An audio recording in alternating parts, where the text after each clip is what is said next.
সুপ্রিয় দর্শক, আসসালামু আলাইকুম। আপনাদের সবাইকে স্বাগত জানাচ্ছি এখনকার আলোচনা। আপনাদের সঙ্গে আছি আমি সিরাজুল ইসলাম।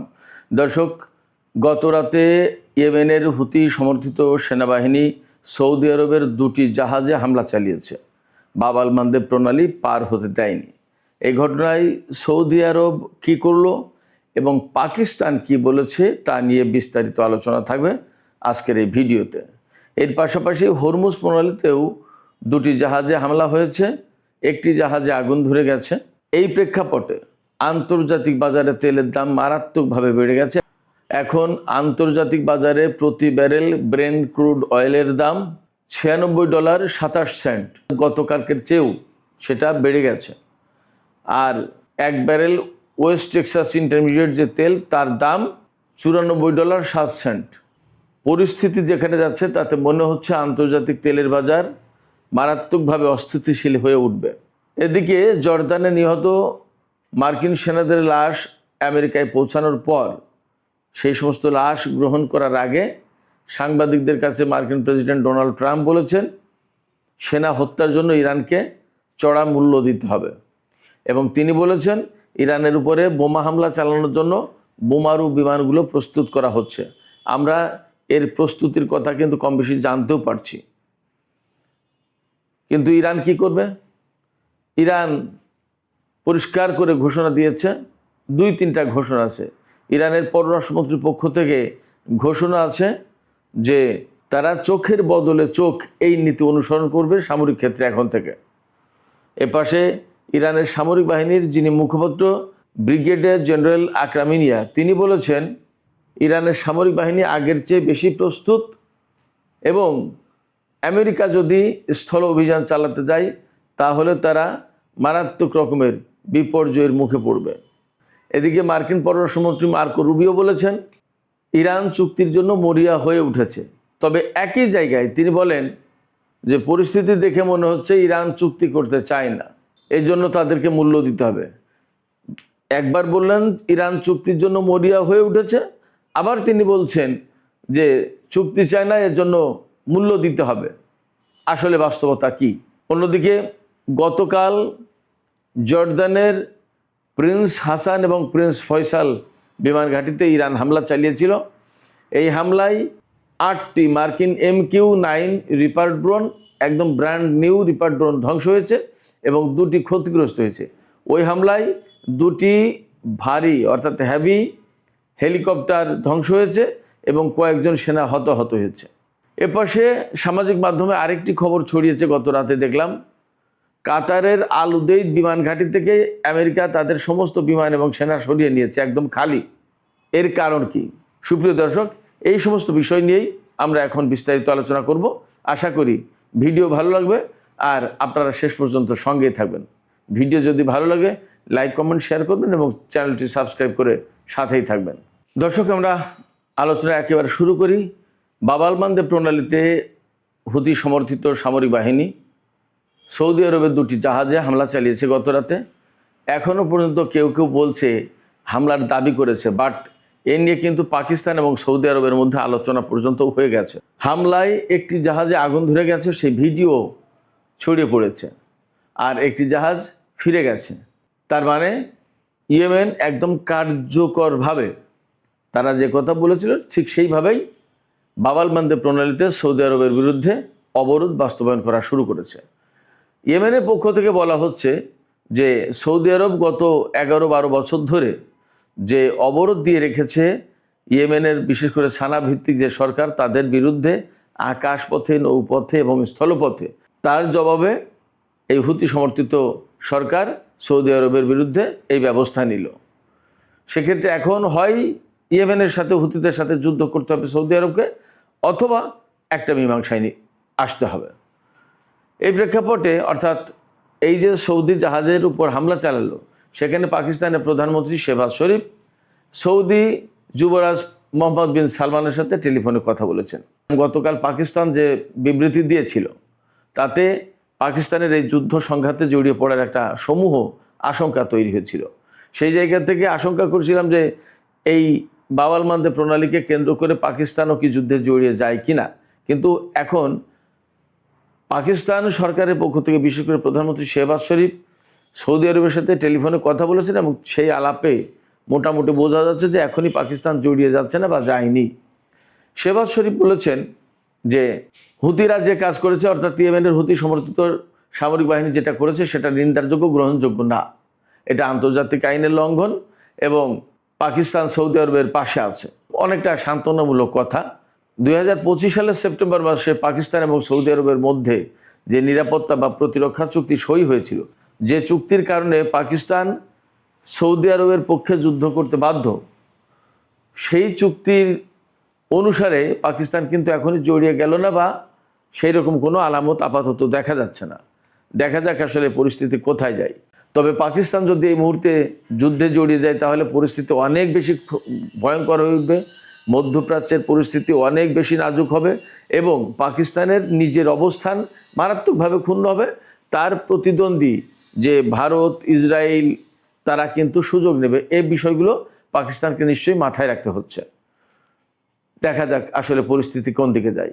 এদিকে আমি এখানেই বলে রাখি, তেল এবং তেলবাহী জাহাজের যখন প্রশ্ন আসলো সেখানে আরও কয়েকটা খবর আছে, আমি সেই খবরগুলোও এখানেই দিয়ে দিই। গতকাল বাব আল মানদেব প্রণালীতে এই হামলার পর হরমুজ প্রণালীতেও কিন্তু দুটো জাহাজে হামলা হয়েছে, একটি জাহাজে আগুন ধরে যায়। ইরানের পক্ষ থেকে পরিষ্কার করে বলা হয়েছে যতক্ষণ পর্যন্ত না আন্তর্জাতিক জাহাজগুলো, আন্তর্জাতিক কোম্পানিগুলো বা জাহাজ কোম্পানিগুলো ইরানের নির্দেশিত পথে চলাচল করবে ততক্ষণ পর্যন্ত এরকম হামলা চলতে থাকবে।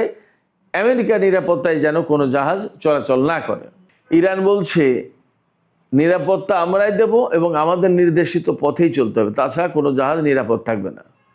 যখন এইরকম পরিস্থিতি, তখন কিন্তু আন্তর্জাতিক বাজারে তেলের দাম আজ বৃহস্পতিবার 23 জুলাই আরও অনেক বেড়ে গেছে। প্রতি ব্যারেল ব্রেন্ট ক্রুড অয়েলের দাম $96.27।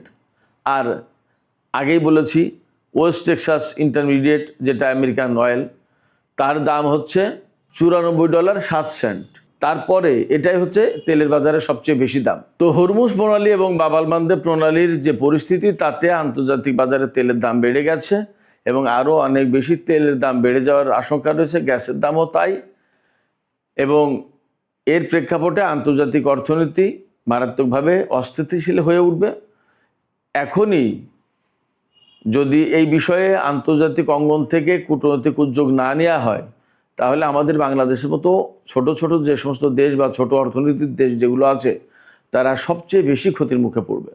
এখনই এই ব্যাপারে আমি এই ভিডিওর মাধ্যমে বাংলাদেশ সরকারের প্রতিও একান্তই অনুরোধ জানাবো, আহ্বান জানাবো, যদি বাংলাদেশ সরকারের পক্ষ থেকে সম্ভব হয় তাহলে এখনই উদ্যোগ নেওয়া উচিত, যাতে এই সংকটের দ্রুত সমাধান করা যায়। বিশেষ করে সৌদি আরবের সাথে, পাকিস্তানের সাথে এবং ইয়েমেনের সাথে, ইরানের সাথে, চীনের সাথে, তুরস্কের সাথে, এই সমস্ত দেশগুলোর সাথে আলাপ আলোচনা করে এই সংকট দ্রুত নিরসন করা দরকার।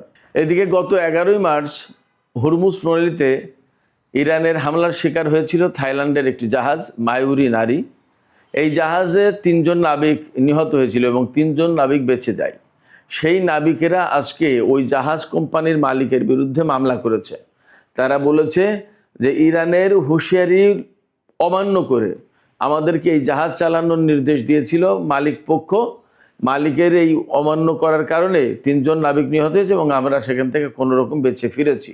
এই যে সংকট, এই যে ক্ষয়ক্ষতি, জীবনের ঝুঁকি বা ক্ষতি হলো এবং তাদের চাকরিও চলে গেছে সম্ভবত, এই ক্ষতিপূরণ বাবদ মালিককে ব্যবস্থা নিতে হবে, এই জন্য সেই জাহাজের মালিকের বিরুদ্ধে মামলা করেছে।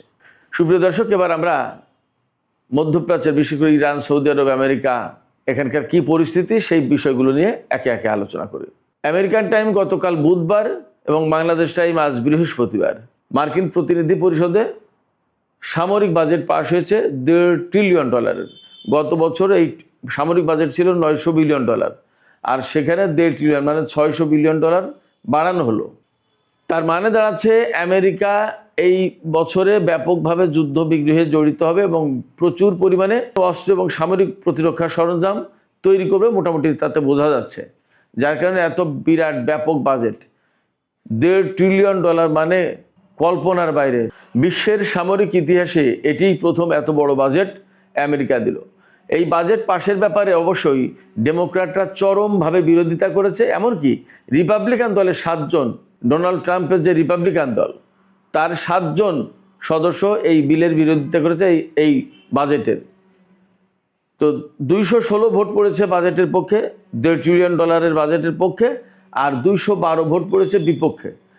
ডেমোক্র্যাট দল থেকে 6 জন বিলের পক্ষে ভোট দিয়েছে, আর রিপাবলিকান দলের 7 জন বিলের বিরুদ্ধে ভোট দিয়েছে।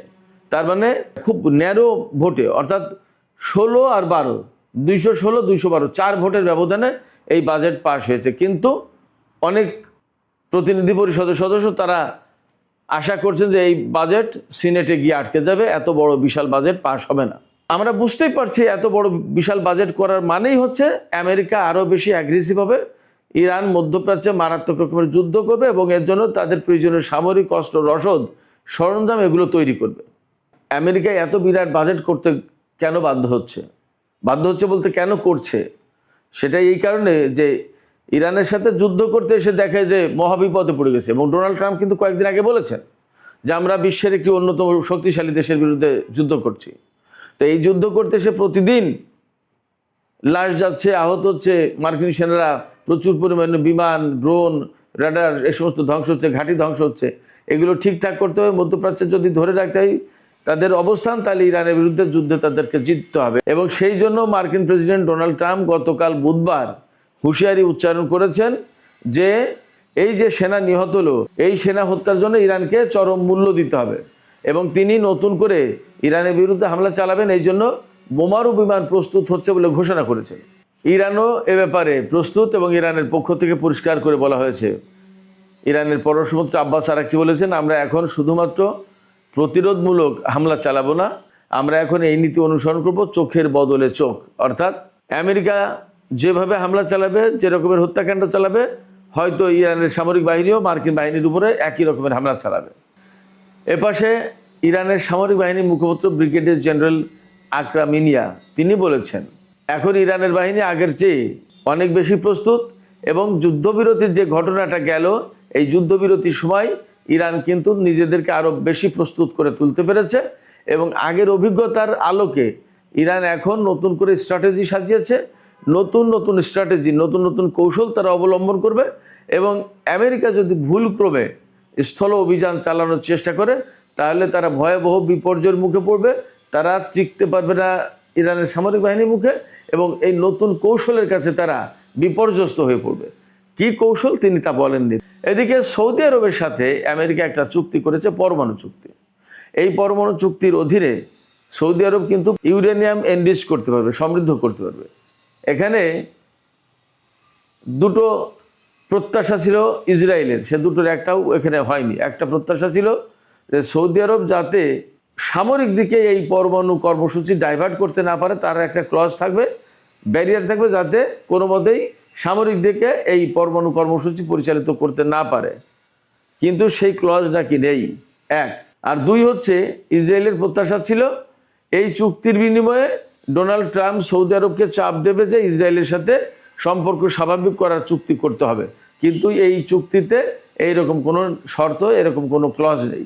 তাহলে ইসরায়েলের আশা আপাতত ভঙ্গ হলো। কিন্তু আমার বিশ্লেষণ ভিন্ন জায়গায়, সেটা হচ্ছে পরমাণু কর্মসূচি যখন ইরান পরিচালনা করে তখন সেটা নিষিদ্ধ হয়ে যায়, সেটা হারাম হয়।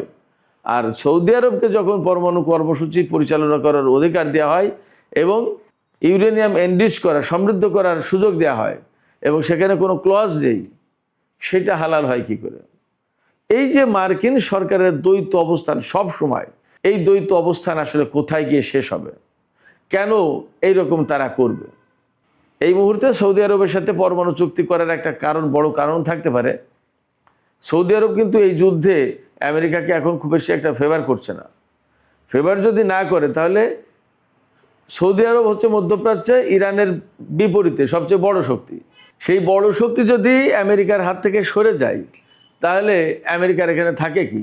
এই জন্য সৌদি আরবকে পক্ষে রাখার জন্য, তাকে ম্যানেজ করার জন্য এই পরমাণু কর্মসূচি দিল। ঠিকই সময়ের ব্যবধানে তারা প্রয়োজন মতো চেপে ধরবে। সৌদি আরব যে ফ্রি হ্যান্ডে এই পরমাণু কর্মসূচি পরিচালনা করতে পারবে এটা আমি ব্যক্তিগতভাবে বিশ্বাস করি না।